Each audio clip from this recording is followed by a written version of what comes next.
Энэ удаагийн ерөнхийлөгчийн сонгуульд 2 сая 52 мянган иргэн санал өгөх юм байна.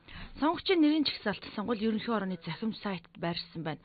Үзэгч та бүхэн өөрийн регистрийн дугаараа хийж сонгогчийн нэрийн жагсаалтанд байгаа хэсгээр шалгах боломжтой юм а.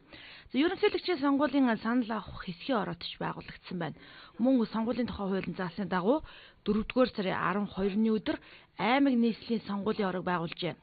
Сонгуулийн ороод 5-аас 9 өдрийн бүрэлдэхүүнтэй байх юм а.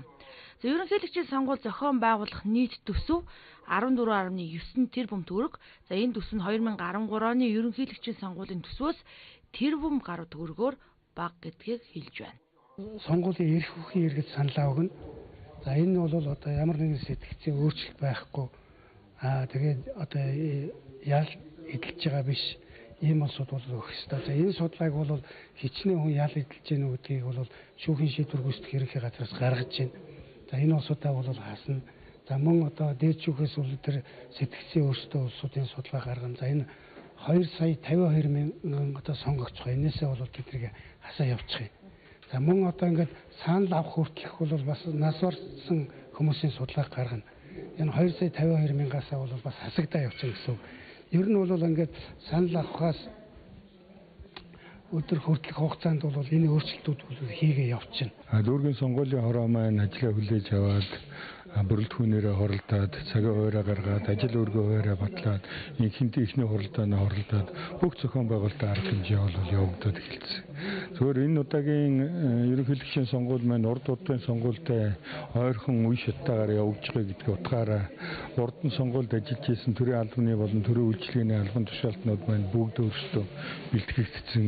Урдлын сонгуулийн явцад байсан санал авах байрууд, бусад сонгуулийн байрууд нь бас харьцангуй тодорхой байгаа гэдэг давуу талууд байна. Үндсэн хуулинд өөрчлөлт оруулах хэсэг шийдэх ард нийтийн санал асуулгыг ерөнхийлөгчийн сонгуулийн санал авах өдөрт хамтдхан зохион байгуулах боломжтой талаар өмнө нь албаны их сурвалжууд хэлж ирсэн.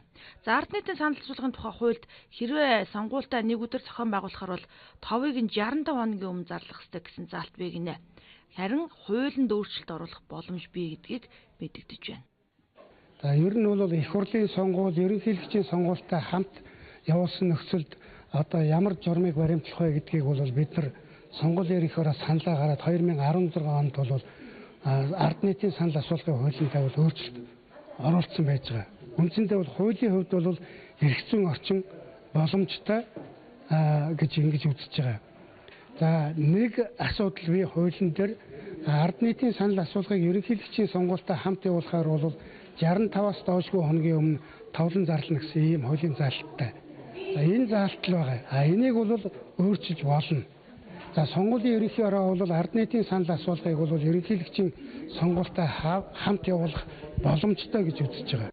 Хуулийн заасан хугацааны дагуу бол улс төрийн намууд нэр дэвшигчээ энэ сарын 2-оос 6-ны өдөр дуустал тодруулаад сонгуулийн ерөнхий ороонд бүртгүүлэх ёстой. 5-р сарын 27-ны өдөр нэр дэвшигчийнхаа үнэмлэхийг гардуулах бол сонгуулийн сурталчилгаа 6 сарын 6-ны өдөр эхэлнэ. Хэлийн чандас суугаа иргэдийн саналыг 6-р сарын 10-наас 11-ний өдрүүдэд авах юм. Монгол улсын дипломат төлөөлөгчийн газар байрладаг гадаад улсад байгаа сонгуулийн эрх бүхэн иргэдээс санал авах ажлыг зохион байгуулах 46 салбар комисс байгуулагдсан байна. Австрали, Америк нэгдсэн улс, Холбооны бүгд найрамдах Герман улс, Казахстан, Солонгос, бүгд найрамдах Хятад улс зэрэг улсуудад салбар комисс байгуулагдсан байна. Уран төгс Батболд сурвалжлаа.